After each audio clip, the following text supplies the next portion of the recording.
Sir को सुनाओ। लो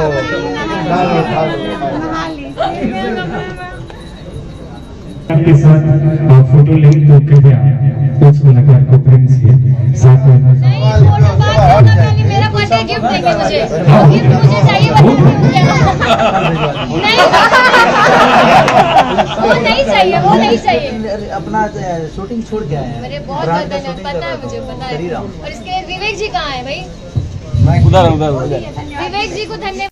दोस्तों, जैसे कि आप इस वीडियो क्लिप में देख पा रहे हो, खेसारी लाल यादव इसने उपाध्याय के साथ नजर आ रहे हैं। जैसे कि आप सभी जानते होंगे, इसने उपाध्याय जो खेसारी लाल यादव के कई गानों में भी काम कर चुकी हैं और कल उनका बर्थडे था, उसी के उपलक्ष्य में खेसारी लाल यादव उनके घर गए हुए थे। खेसारी लाल यादव इसने उपाध्याय के साथ भरी महफिल में ठुमका भी लगाया और उनका बर्थडे बहुत ही शानदार तरीके से सेलिब्रेशन किए, जैसे कि आप सभी इस वीडियो क्लिप में देख सकते हैं।